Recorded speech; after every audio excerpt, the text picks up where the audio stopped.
Okay, I think we're all set up.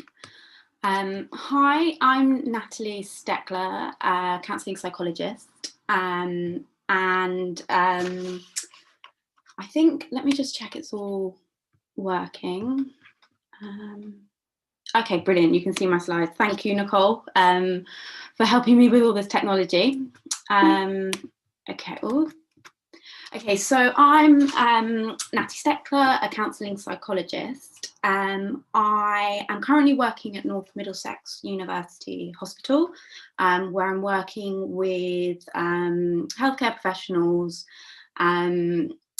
dealing with obviously the effects of COVID and working on the wards, and understandably are experiencing PTSD symptoms, anxiety, due to everything they've faced and are having to face still, and also working at the Nightingale Eating Disorder unit. So I feel really privileged to be able to talk about a topic that is very close to my heart, both for personal and professional reasons. So having had my own experience of BDD, I know what a distressing, crippling and, exhausting and upsetting thing it is to live with. And I think, I really struggled asking for help because I was worried whether people would understand or people would judge me. So I think what really kind of guided me towards the career I've taken is that need to kind of educate others and further contribute to an area that is often overlooked or misunderstood. So basically, when it came to starting my training, doing my master's, I knew instantly BDD was what I was going to kind of look into. And I first started by looking into kind of help seeking and kind of what's the stigma or what are the attitudes and treatment kind of blocking beliefs around why people struggle to seek treatment. And then when it came to my doctoral research, which is what the focus is on tonight, I knew instantly it was BDD again. I knew also that I had to do something that I was passionate about, considering how many years I was going to spend engaging with the topic. So I knew it was BDD, but what I was going to do to make it original and useful, I had no idea. But obviously, as we can tell tonight, it's led me to kind of managing kind of physically intimate relationships and body dysmorphic disorder. So basically, there is a Q&A function where you can put questions or any reflections in. If you want, I will try and attend to as many questions as I can. But if I don't get to yours, sorry about that. But please feel free to share anything that you kind of maybe have found interesting tonight or something you want to contribute. Okay, so let's start. Okay, so the aims of it, brief overview first of the key concepts, so kind of what is BDD, but also physical intimacy, because I'm aware that physical intimacy is very different for a lot of people. We all have our own understanding. So I suppose to help kind of understand it and contextualize it within my kind of research and what I did, just so you kind of have an idea of what I was looking into. Then looking at BDD within a relational context. So that's really at the kind of core front of what my research was looking into. And then obviously considering what it is like being physically intimate when living with BDD. And that would be some of the key themes that I found. And then what can we do to help ourselves? So body dysmorphic disorder, which I'll say BDD for now, so it's not such a tongue twister, is the preoccupation and fixation with one's appearance, perceived flaws or defects that appear unnoticeable or slightly noticeable to others, engage in repetitive behaviours or mental acts, so hypervigilance, mirror checking, camouflaging, trying to hide the perceived flaw or defect, reassurance seeking, so lots of different kind of repetitive behaviours that are kind of seen as safety behaviours to try and manage that distress. And then you've also got significant distress or impairment with social daily functioning. And I suppose this is really talking to what we're speaking to about tonight, the idea of how can BDD, the experience we live with, really impact on kind of our social and daily functioning within relationships, because we don't just exist on our own, we exist within relationships. And then you've got physical intimacy. So in terms of kind of this research I was doing, it was kind of activities of a sexual or bodily kind, such as dressing, undressing, sharing touch, hugging, and showering in front of the other, physical proximity, nakedness in front of the other, and sexual intercourse. So quite a wide range. And obviously people were invited to kind of say their own kind of understanding of physical intimacy, but actually that seemed to kind of, that working definition seemed to really kind of sum up what other people thought, what my participants thought of physical intimacy. Okay, so BDD within relationships. So I think when I started looking about how I could kind of take kind of the research further and what I could contribute, I realized that, you know, yes, an individual lives with BDD, but we don't live in this world on our own. And possibly maybe I brought the lens of, because I'm in a relationship, that kind of was the lens I brought to the, you know, when I was looking at the research out there. But what I noticed is that, you know, if we exist in relationship to other people, then I wonder what it's like to experience BDD and how it affects us individually, but how we kind of manage it when we're in relationships. And, you know, the qualitative research that I found into kind of the lived experience of BDD was quite limited. But what I did find is relationship difficulties really kind of stood out as core themes, despite all having differing kind of main focuses of the kind of research. And so, of course, I'm fully aware that there are multiple of different relationships, but my research led me down to kind of physical intimacy, which again was noticeable as something that people were really struggling with. Again, it not being a question, a research question that was asked, it just came out of their stories. And then it made me think, because physical intimacy with a partner places an individual in a position where they're seen. So what's going to happen if you hate the way you look, you know, you can't stand how you feel in your own skin, and then you're asked, or you feel you should be in a position where you're exposed to your partner's gaze, and you're in a position where potentially you could feel that your body, your appearance is being monitored quite close. And so I really kind of got interested in what's that like emotionally, physically, behaviorally. And so this is kind of what the research was on. So like I said, what's it like to be physically intimate in a physically intimate relationship when experiencing BDD? So what was found was immense difficulty and pain and anxiety in being touched and being naked, having intercourse, almost this kind of physical reaction to finding it so difficult to engage with something that, you know, often, you know, people want to do, but it was just that shame of being seen, pain, and in order to manage that pain was a sense of detaching yourself during the intimacy, which we'll talk about in a bit more detail. And then that flawed self, unworthy of relationships, that real, you know, that sense that, you know, because I look the way I do, I don't deserve to be touched. I don't deserve to have that intimacy and that sense of pleasure.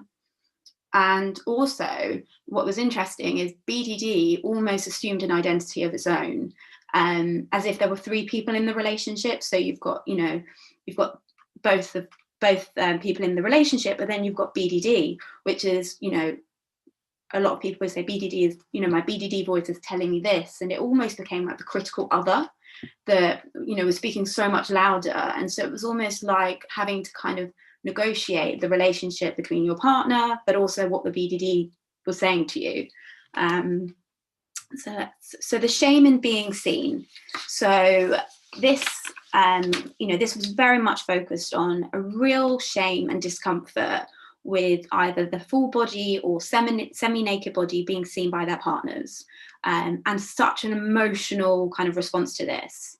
It was unbearable, excruciating, and it's almost as if people didn't want to exist within their bodies. They wanted to completely separate from their bodies and lose that connection to their bodies, because the gaze of their partner, the partner looking at them, was a painful reminder that they that they have a body, that they exist, and actually, what is that partner looking at? And so, but also to remember that often what the partner's gaze often was the participant's own judgment of their self and of their body projected into their partner's gaze. So it's almost, we can't know for certain what they were thinking, but it's almost because of the way we see ourselves, that must be how my partner is seeing me. And that would then obviously trigger that kind of negative appraisal of self and keep that critical voice going around in our heads. And then there was kind of a way of defending or coping, with these difficult feelings, this shame and this pain and this, feeling exposed. And that was kind of finding shelter. So hiding behind objects, wardrobes, the duvet, going to the bathroom to get changed, making sure that you do it when the partner's not there. Also, makeup was another form, or keeping clothes on. But also another one was kind of maneuvering your body and kind of attempts to control the partner's gaze. So if only I turn this way, then he won't see the real, he won't see the real me. He won't see this bit of my, of my belly, or this part of, that I don't like. And so it was really trying to control that gaze, because that gaze just felt so shameful. So that's one. And it's kind of, not wanting to be seen, because being seen just felt like the worst thing. And you can imagine, in a kind of physically intimate situation, it's very difficult to kind of, for your body not to be seen. Okay. And then the next one is kind of disembodiment, detachment, and dissociation. So this was really much about kind of not being able to be in the moment. And I think this was one that, was really felt by a lot of people, that actually so caught up in your own head and in your own minds, and this idea of, I'm ugly, I'm disgusting, I'm gross, this part of me is awful, that it was really difficult to kind of engage in the moment and be present. And that's really difficult, because when we're asking ourselves to do something that in a way kind of relies on us being able to relax, enjoy the moment, and to be able to get in touch with kind of that sense of pleasure. But actually all those thoughts, kind of being physically intimate was seen and is seen through a very much critical lens, and adopting that kind of third person perspective. So I'm going to evaluate, I'm going to look at my body, and I'm going to be critical of it, which again links to what I was talking about earlier, that BDD takes on its own identity as if they're three people. So BDD is that kind of critical voice that is basically that superior other that's talking to you whilst you're trying to be in the moment and attend to the situation, to your partner's needs, or your own needs, actually. I think a lot of that gets lost in that heightened self-consciousness. It really interferes with sense of enjoyment, desire. Why would you want to do it if when you go to be physically intimate, it makes your skin crawl, or it feels unsafe, or it makes you feel nauseous, which are some of the things that kind of I found out. And that kind of lack of satisfaction or sensual pleasure. And also what was interesting is that idea that sex kind of was unsafe, that it was threatening, and therefore to get through it, you needed to detach from your own body and kind of, I'm outside watching.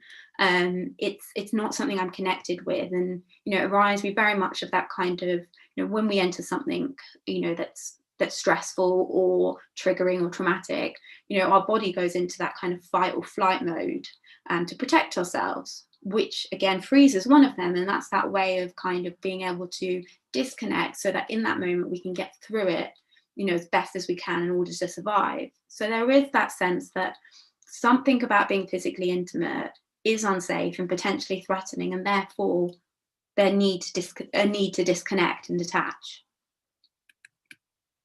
So a flawed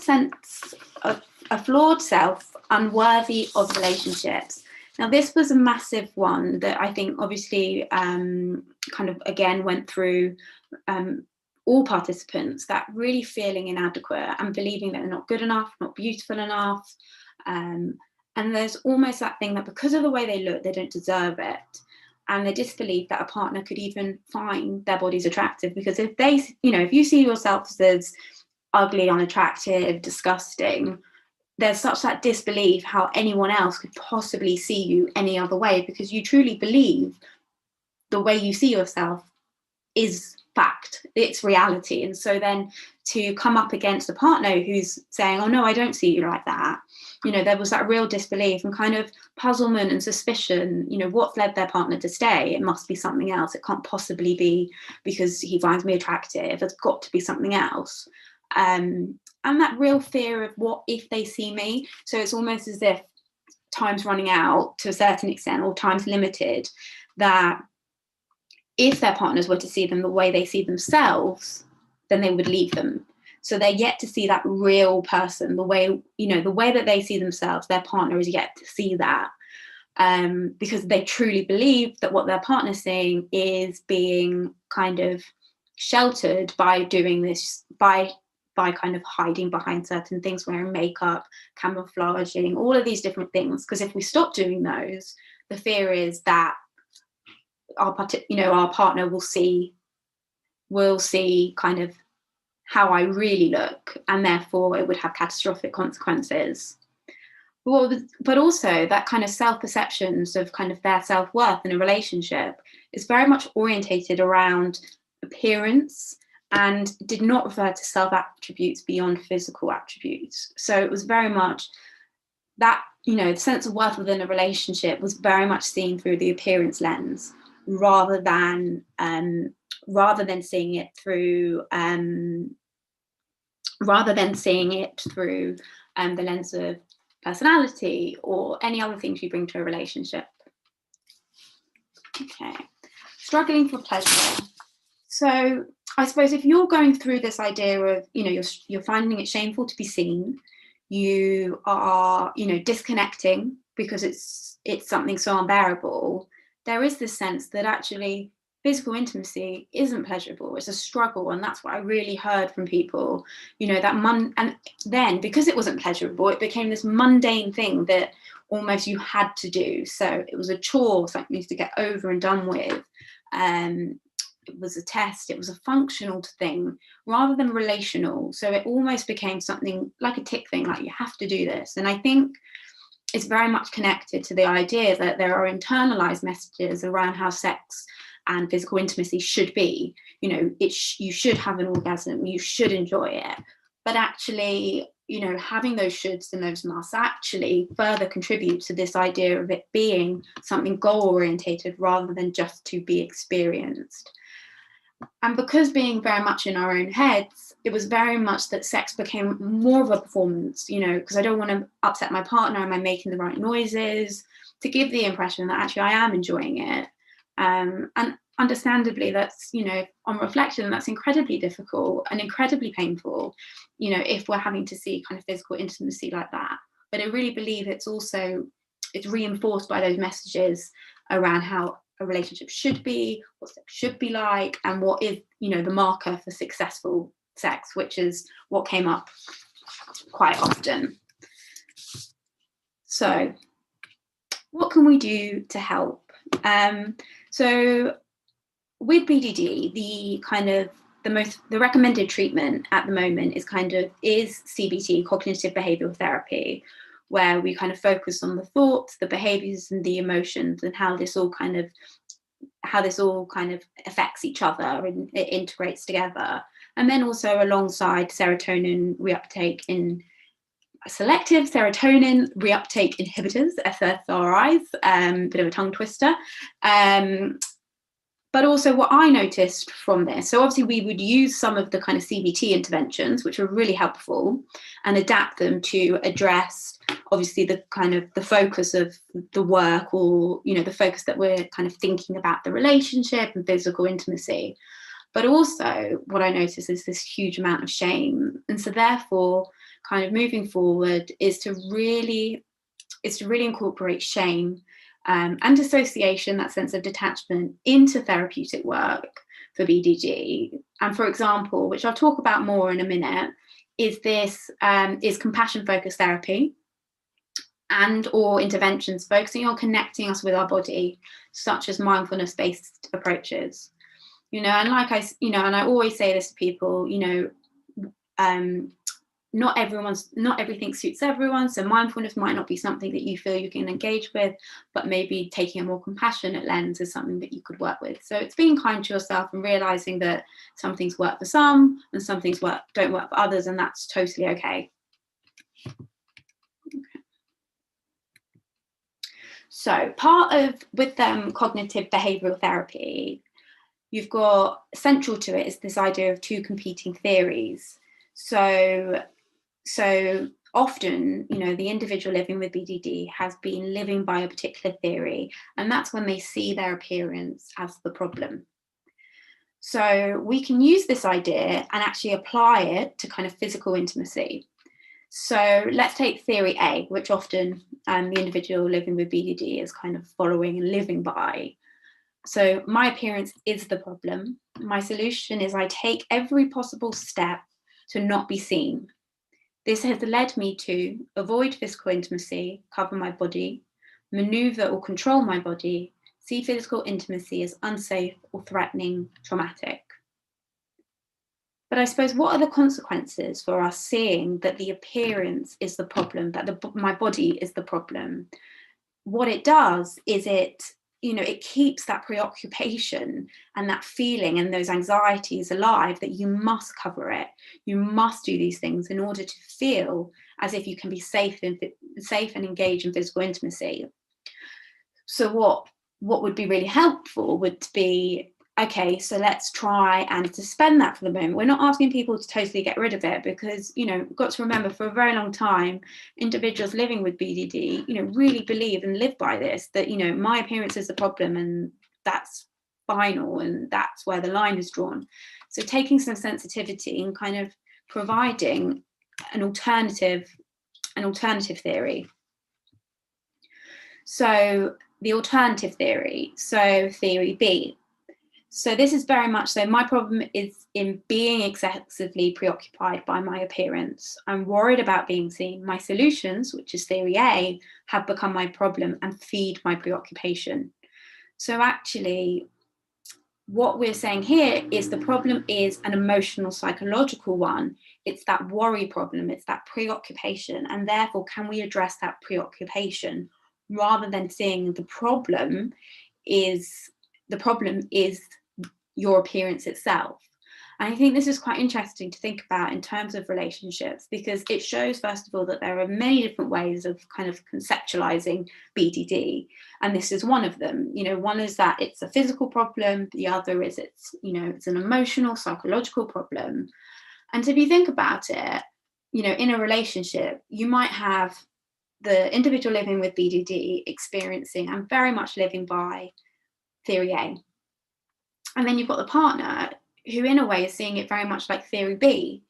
And you can see how, you know, who doesn't see it as a problem and sees actually the partner's preoccupation with worrying about appearance and all of this as the real problem that needs to be addressed. And so you can see how even in this relationship, those competing kind of theories are kind of playing against each other, and how they can kind of be seen in a relational context. So I suppose, as a partner, if you with someone who's living with BDD, maybe to kind of say, to see yourself as maybe you do hold theory B, but actually let's take consideration for what theory A could maybe be like for that individual living, and vice versa. So I suppose it's showing how it can play out kind of within relationships too, and how both parties can be on completely different pages in terms of the problem at hand. I mean, we can be on different pages about other things, but if we're talking specifically about BDD.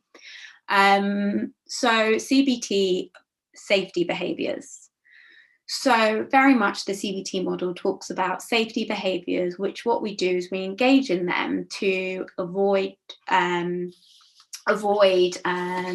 to cover or avoid thinking about a feature or a flaw that we have, to camouflage, to distract attention.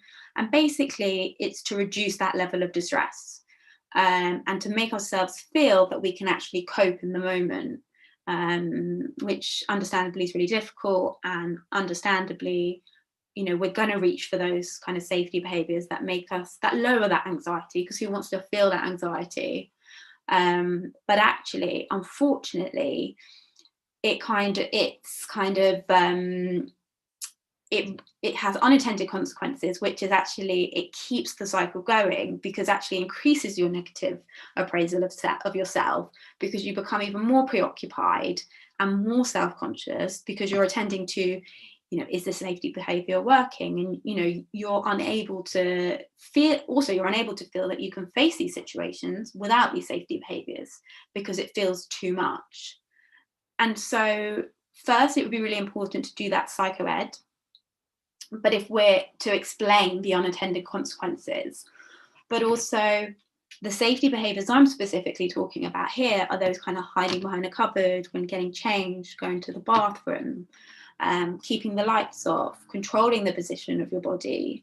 So all of these things, even though you're trying to be in the moment and trying to be doing, you know, a relational thing, you're still very much caught up in, you know, a fundamental factor in the kind of CBT model of engaging in safety seeking behaviours, you know, which is, you know, kind of, which does play a massive part in maintaining the cycle.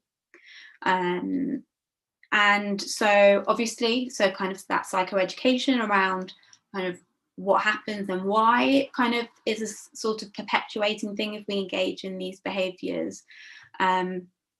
But also then to do some sort of exposure behavioural experiments to face the situations and activities that have been feared and that have been avoided. And the reason that we do this is to basically kind of test out predictions, you know, to see whether something is true or not. And also to kind of see if, you know, the effects of if I engage in a situation I've been avoiding without my safety behaviours, you know, how does it feel? Is it as anxiety provoking as I thought it was going to be? And, you know, it's easy to say this, but actually when you ask somebody, you know, could you try and not engage in one of your safety behaviours? You know, it's awful. And it's, you know, I think, you know, from memory as well, it's one of those things that you're just like, no, I don't want to get rid of that, because that's the only way I know how to kind of keep putting one foot in front of the other. But I suppose it's kind of, if we think that what we're doing isn't really helping us and it's keeping us stuck in these cycles, actually, can we maybe do something and do it on a kind of a phased approach, thinking, okay, if I was to choose one behavior that, you know, maybe I don't feel as attached to as others, could I therefore maybe slowly start to kind of expose myself to certain situations without having that safety behavior in place? So I suppose, okay, for example, like only being able to have physical intimacy with the lights off, could we try with maybe a lamp on, so it's not completely bright, but there's still some light, or the bathroom light on, or the hallway light on? But I think it's when, you know, we have to get quite creative in this, and it's a very collaborative process, because what one thing might be feel really, you know, me suggesting the lights to someone could be the worst thing ever, and actually to them it's more about maybe stepping out away from the cupboard, the wardrobe door. So really doing that collaborative process and finding out, you know, what for you feels more manageable, and we take it from there. Because I think once we can show people that actually when you face your situations without the kind of safety behaviors, and you actually manage to survive those uncomfortable feelings, that's a good starting point. So we don't want to scare people off straight away. But again, also acknowledging how difficult it is, because they're safety behaviors for a reason. So we've also got interpretation bias. So this is very much when we see a situation from a particular lens.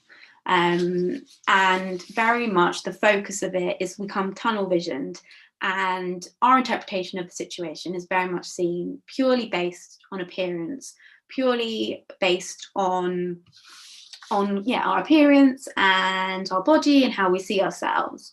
And it can be really hard to start thinking about other ways of viewing an event or a situation. And therefore, what we want to try and do is engage more flexibly with this idea of why something happened, redirect our attention and think of other possibilities. And the hope is to kind of even out that bias, that tendency towards thinking that things are very much about kind of the way I look and appearance led, and to try and challenge some of those rigid beliefs, which is really difficult. But I suppose this exercise, and it can be done for kind of many different examples. And I'm thinking of, I had a client who said to me, my partner broke up with me and it's because of the way I look. And so there again, there's that real emphasis on appearance. So what you can do is this exercise. So it's quite a simple exercise, but actually having that visual image can be quite powerful, and actually seeing that even if appearance takes up a huge chunk, it doesn't take it up all. There are other factors. So what you want to do is you want to write the experience down, identify the belief you have and why this happened. So my partner broke up with me due to what I look like. You rate how strongly you believe it, 0 to 100. And often it's very high. It's a very strong belief. That is the reason why. And then what you need to do, and maybe get a bit creative because your thinking will be very much focused on the appearance, is kind of think of all the other possible causes or explanations for the reason that relationship ended. Is it absolutely about the fact that is it absolutely about the way I look, or could there be other possibilities?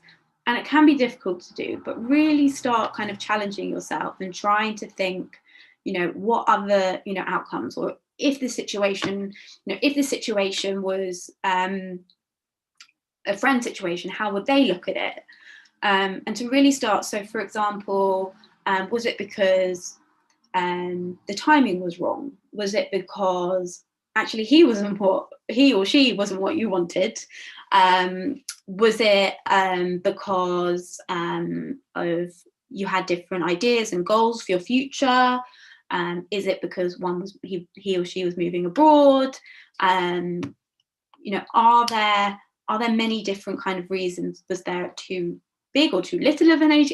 Anything. It's really thinking outside the box and actually opening yourself up to many possibilities of why this actually happened. And then divide the pie chart up, indicating the percentage you'd give to each possible kind of explanation for that outcome. And actually, what we found, thinking of my particular client, is actually there were a lot more other factors. And even though appearance was very much the focus, over time and over exploring it and actually thinking about other reasons could add to it or make those reasons bigger. And actually it wasn't solely 100% down to appearance. But obviously at first glance, it's very difficult to do that. And again, that's that also idea, what's come to my mind is that idea as well, when we see ourselves purely for our physical appearance and not our other attributes, which I talked about earlier, that when we think about how we're seen by our partner, we're very much seen purely on the basis of kind of how we look, and we forget those other qualities. So again, it can be really helpful to kind of think about yourself and how you see yourself. Do you see yourself purely based on within a relationship, purely based on your appearance, or are there other kind of aspects to yourself, like your personality, like your kindness, your humor, all these other different things that also play a role. So moving us away from that bias that we always think it's solely due to our appearance. So working with shame, this is one of a massive theme that came out of my research, and when I read a lot of kind of research out there too, it's a massive experience that people live with when experiencing BDD.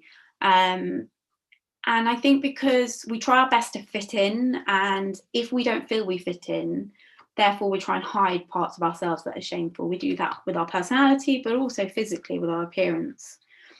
And that's very much seen, when being in a physically intimate situation. You've got that internal shame, so how we feel about ourselves. You've also got that external shame, so shame is how we think or believe others think about us, which both the internal and external get played out within physical intimacy, because obviously you're thinking about how you see yourself, but also you're thinking about how you think the other is seeing you. And that shame and self-hate leads us towards self-criticism and that self-directed hostility towards ourselves. And what we want to do is try and start challenging some of those kind of critical voices, that self-directed hostility. It's kind of like that internal bully that's kind of saying, no, you're this, you're that, you don't deserve this, all of these different things. And we want to kind of challenge some of these thoughts. And by bringing in a more compassionate mindset, so this is very much linked to kind of Paul Gilbert's compassion-focused therapy, which was developed to very much deal with that kind of self-criticism we have about ourselves, and also for us to work with that shame and adopt a different way of thinking of ourselves, which actually, helps us be that bit kinder to ourselves. I'm not going to spend a lot of time talking about compassion-focused therapy, because there is an excellent webinar by Rosa Hernandez on the BDD website, which talks all about compassion-focused therapy. So I will leave her to fill you all in about that. But I'm going to show you how some of the ideas can be translated and used when working with and when kind of trying to address physical intimacy. Because like I said, it places you in a position where your body is seen. So therefore, you want working with that shame, which was so apparent, is also, when we have that shame, it's also kind of attending to that critical voice we have towards ourselves. Okay, so we've got compassionate mind training. So compassionate mind training, is specifically trying for us to see our problems and our distress with empathy, for us to kind of address our thoughts, our feelings with that compassion and understanding. But I think when we're very critical to ourselves, it's very difficult to be kind to ourselves and to see our needs as sensitive, because we're being too hard on ourselves. So I suppose what compassionate mind training is, it's about trying to kind of work with and change and challenge some of those thinkings and those thoughts that we have about ourselves or the situation we're having, and deliberately try and refocus ourselves, asking ourselves, what is a helpful way for me to think about this? Is there a way I could be nicer to myself or kinder to myself? And it's not about us dismissing that you have that issue or that you have that distress, but it's thinking about, how can I say this so that I'm not so harsh on myself, or so that actually I can actually, give myself that bit of kindness that I would give other people. So for example, my partner will reject me because of the way I look. Therefore, I can't show him my flaws and must cover or hide my body so I'm not seen. So that's your thought in your mind. And so what compassion mind training comes in, and it really starts to try and get you to be sensitive towards how else you could kind of view that. So really helpful is to kind of say, what would you say to a friend who also had a similar difficulty? What is a helpful way for me to think about this problem, situation, or difficulty? Being empathetic towards our distress, that supportive voice, which I know we all find really difficult at times, but that is something fundamental in trying to, why are we so good at helping others and talking to others compassionately, but we're not so good at doing it to ourselves? And that's often because, you know, it is difficult to be self-compassionate to ourselves, and therefore we can be insensitive to our pain and our distress. And I suppose it's trying to use this to help you kind of refocus some of the negative thoughts you're having. So what you could say to yourself, and it'll be different for everybody, but it might be difficult to be seen by my partner, so you're not dismissing it. And I may have more difficulty in being physically intimate due to how I feel about myself, but if I make an effort to remind myself that I'm more than just my appearance and have other important qualities for maintaining a relationship, therefore I'm not worthless or unlovable. So obviously this is very specific to this kind of reframing this thought, but I hope you can see what I've done is trying to add that lens of, I'm not, you know, being, you know, dismissing that it's, you know, it's not something that you're experiencing. I'm acknowledging it, but at the same time, I'm, you know, trying to refocus my attention, you know, and try and think, is there another way I can see this? You know, you're not going to say to a friend, oh yeah, what you said is totally true. You're going to say, actually, have you thought about this? Have you thought about potentially seeing it this way? And that's what kind of compassionate mind training does. But again, the word training, it takes time, and it doesn't always come naturally to us. And so I suppose what this slide really is just a few things to kind of to help with that compassion and normalizing the experience. So remember to give yourself permission to be distracted. Sometimes you will be distracted, and that's okay. You know, the more we force ourselves, be in the moment, you know, you're more likely to be caught up in your thoughts rather than actually being in the moment. You're not alone. Others share the same difficulties. And, you know, if you're feeling it and you're living with BDD, 9 times out of 10, there's someone else that's, you know, going through it too. Because that idea that actually we're put in a place where we're seen. Simply reminding yourself that there is no perfect relationship or ideals about how sex should be experienced or felt. Again, you know, I can't kind of say this, you know, strong enough. There's so many internalized messages around sex and what sex should mean and what it should be like. And, you know, reminding yourself that there is no perfect, you know, no perfect relationship, no perfect sex, no perfect physical intimacy or whatever. It is something that is experienced on a spectrum. And, you know, and so I think kind of reminding yourself that actually, you know, it's okay for it not to be perfect, or it's okay for me to be distracted. And also think that even people without body image struggles take time to feel comfortable and engage with physical intimacy. So it's not just you, it's not just because I have BDD, I struggle with physical intimacy. Actually, if you broaden out the, you know, the focus, actually, and don't see it just within BDD or body image, there are a lot of people that it takes time to feel comfortable to, you know, to be naked in front of someone else. So again, you know, it's that normalizing and that compassionate voice. So like I said, be compassionate. How would you speak to a friend who's going through these difficulties? So really trying to keep that in mind. Mindfulness and refocusing of attention. So kind of as we discussed tonight, there is a real sense of being disconnected from your body, and obviously, you know, wanting to be in the moment, desperate to be in the moment, but really unable to. And so, I mean, there's a really, I'm going to talk a little bit about refocusing of attention and mindfulness, but Rob Wilson has done also a really good webinar on attention and kind of refocusing, and where he covers a lot more of these ideas, and so that'd be good to check out. So when you're feeling overwhelmed and distracted or anxious, you can be obviously drawn away from the present moment. And one of the simplest ways to calm yourself is actually involves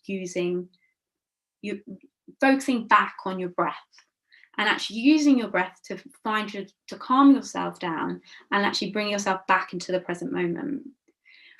And I'm not saying you can use this approach in the middle of passion or the middle of being intimate, but I mean, it's something that you could try and do maybe before you go into the bedroom, before you know you're going to engage in physical intimacy, or maybe if there's a, you're stopping for a bit and you've got a moment to yourself, maybe you could try it then, because it's something quite quick, but actually it has a huge impact on us. So, trying to kind of counting 4 on the breath in and 6 on the breath out. But everyone will have very different kind of breathing rhythms, and there's many different kind of ways of, rhythms and patterns. So it's about finding one that's good for you and one that will help you. And I think, it's really about trying to remind yourself, and bring yourself back to the attention that you're in the present moment, which obviously is our aim. Our aim is to bring ourselves back and away from our thoughts, because we get so distracted by all of them. And then another really, I can see that there are some questions coming up. I will attend to those at the end, I think, and see how much time we've got left. So another one is to kind of really tap into your senses. And this one, and either tap into one or many. And so basically it's kind of thinking about the different things. So things that you can smell. So when you're kind of being intimate, can you smell the washing detergent or the washing powder? Have you got a nice one that you like smelling because it reminds you of, comfort? I was just thinking of Comfort, the actual detergent, but does it bring you that sense of warmth? Your partner's cologne or perfume? Can you smell the grass that's been cut outside, or the flowers that you have in your room? And then you've got taste. So can you maybe taste the coffee that you had, or the mint from brushing your teeth that you had before? And really engaging, because it can be quite difficult to think about, what can you taste? But actually, the more you engage with it, you can really start to kind of, can you taste that, I don't know, that meal that you had just before, or things like that. And then hear. So that can also feel quite difficult to do, especially when you feel like it's quite silent. But actually, can you hear the birds? Can you hear the traffic outside? Can you hear kind of music playing in the background, the radiators making a noise, and then things that you can see as well. Your favourite painting in the bedroom, the kind face of your partner, the dressing gown on the back of your door, the sun shining through the window. And then the things you can touch, so you can feel the coldness of the sheets or the warmth of the sheets, the firmness of the bed. Or can you feel the wind coming through the window, the breeze, or, so it's really about trying to connect you with the moment. And it's about kind of trying to refocus your things and direct your attention away from appearance and something into the present moment. And this can be trial and error to see if it works for you, and maybe it's something that you can engage with. And it might not feel natural at first, but after a while, once you start engaging with it and you start seeing if it works for you, it can be something that can be really helpful to kind of get you back in touch with your body in the present moment.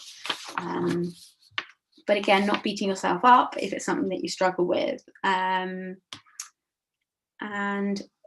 also maybe picking one or two. You don't have to do all of them. It's trial and error, and find which kind of sense helps you the best. And I suppose this is coming up to the end, and I just really want to remind everyone, and to kind of for everyone to hold in mind, practice. It doesn't come easy. It's really difficult. I know that, and I'm sure a lot of you know that when it comes to anything in life. We're going to feel that sometimes, that bit of anxiety in order to gain that reward, and then also expecting to feel some discomfort. Remember, if we struggle with how we feel in our bodies, we're placing ourselves in a position where we're seen, and that is really difficult. And so to ask to not have any discomfort might be too much, but to just expect some might make it a bit easier. And interrogate and ask questions. What makes things worse? What makes things better? What makes no difference? And also speak up. It's okay to express things you do not feel okay about. Your partner, I think sometimes we might be worried to share it with our partner, but sometimes they have no idea what you're thinking. and they don't know what's going on. And actually, you know, if you could say to them, actually, you know what, when you turn the light on, or when you touch this part of me, I really struggle with it. It's nothing to do with you. It's you know, very much my issue, but I can see that it's you know, it's coming between us. Could it possibly be an area that you don't touch? Or, you know, it's about, or could we, you know, especially if you're doing some kind of behavioral work, or, you know, could you potentially get your partner to help you and say, well, we're going to try maybe keeping the light on and things like that. So, you know, I know it's really difficult and it can be scary, and you know, I remember telling my partner and thinking, oh God, will he understand, or what will he think? You know, and everyone's going to react differently. But I think sometimes feeling that it's not something to shy away from, and something that you can, you tell your partner, you know, if there was something uncomfortable physically, so why, you know, try and see it like that, and be able to say to your, to your partner, actually, this is something I struggle with. Be patient with yourself. As it makes sense why physical intimacy is such a struggle. So again, that compassion, and aiming for progress rather than perfection. And I suppose that links to expecting to feel some discomfort, and also aiming for progress in terms of our relationships and our experience of living with BDD. You know, it's all a process. It's life's, the journey's like a wave. You know, it will have its highs and its lows, and it's about trying to ride out some of those waves, and just aiming for that progress rather than aiming for that absolute perfection. So just a quick summary before I tend to any of the questions and reflections. So today we've explored how BDD can filter into our relationships, specifically that of physical intimacy. We've seen the shame of being seen, dissociation and trauma, struggling for pleasure, that performative staged obligation kind of idea, and a flawed self that is unworthy of intimacy are real key central findings, but also lived experience of what it is like to be physically intimate. And we've looked at key interventions. So that's that cognitive behavioral therapy, compassion focused therapy, and mindfulness. But really, we've also talked about kind of acknowledgement, self-compassion, and normalizing it. It is a really difficult experience living with BDD. It's not to be kind of it's not something to belittle or kind of just kind of push it away as kind of just, oh, someone's caring, it's just, oh, it's just appearance, kind of body image issues. But actually it's a real way of living, and it's a way of viewing yourself in relation to others. And as we can see tonight, it really does impact on our relationships. So let me see what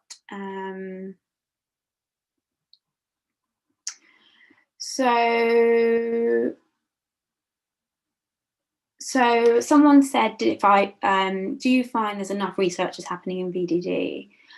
And, I think it's still a topic that is very under-researched and unnoticed. And I mean, just the fact that, the plain fact that qualitative research, it was so limited. There was only a couple of papers and research that I could use to actually start kind of thinking where I was going to take my research. So yes, I do think that more research needs to be done, but that's also because I'm very passionate about the topic. Someone else said, was wondering whether I found that the participants found perceived defects on their partner's appearance at all. And that is actually really interesting that you asked that, because I did. I had a couple of, I actually had two participants who almost felt really bad that they were seeing flaws in their partners. So again, that could be another area if anyone wants to do research to look at. So yeah, that is an area that I didn't go into, but actually it's quite interesting that you say that. But yes, they did notice imperfections or flaws on their partners, and they kind of gave themselves a hard time, because they'd be like, well, if I see myself so badly, why am I being so harsh to my partner? trying to see some more of these questions. Do people find it difficult to ask for help about BDD?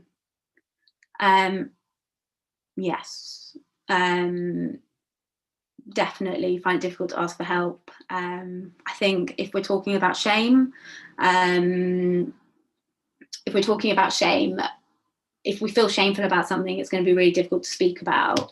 I mean, if I talk personally, I barely talk about, and this is probably me doing my research and me doing these webinars is my kind of real first time where I've really had to speak out loud and actually say, I live with BDD, and it's something I've shied away from. So, I think it is difficult to talk about BDD. It's taken me a lot of time to be able to kind of talk about it. My thinking was, if I'm asking my clients, my participants, to be as honest with me about their experiences, I should also be able to talk about it. What else? How did you find people sharing their story? To be honest, it was absolutely amazing. I was amazed and privileged to see how honest and open people were. I suppose it shows you that there are people in relationships, and there are people that are going through the same thing, and there was a lot of shared similar experience. And actually, it was, a lot of them was kind of for the first time talking to someone who wasn't kind of either a medical professional or kind of a close family relative. What time is it? Okay, let's just go for one more.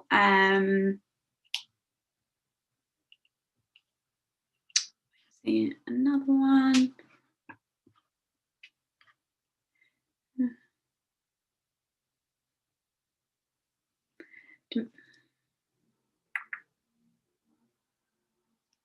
Do most social workers have experience treating BDD, or should one ask ahead of time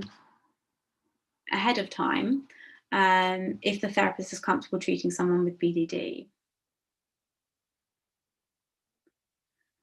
I think it's always important to check in if someone's comfortable with treating with BDD, because I think if you come up with that barrier of feeling that person doesn't really understand, it is going to be really difficult for that individual with BDD to engage with that person. I know that from personal experience, because they're going to pick up if I've had comments made to me, like when I've seen a therapist, or that, why do you think that way about yourself when you look like this, and those sort of things are really not helpful. And then let's go just one more. Did findings differ between those who were and were not in relationships? So that also is an interesting area, and one that for my research purely, it was looking at people in relationships, but actually from working with clients as well, I think that idea of physical intimacy was difficult, whether you were in a committed relationship, whether you were having kind of casual sex, whether you were single and you were kind of ruminating about it. So I actually think that's again another area to look into, this kind of subtle differences, but actually the experience of being physically intimate, especially from some of the clinical work that I've done, seems a lot of the same themes seem to be coming across. Okay, well, I think we are out of time. Sorry if I didn't get to everyone's questions. Thank you so much for joining tonight and letting me speak about our topic that's so close to my heart, and obviously I hope you can tell I'm very passionate about. So thank you everyone, and good night.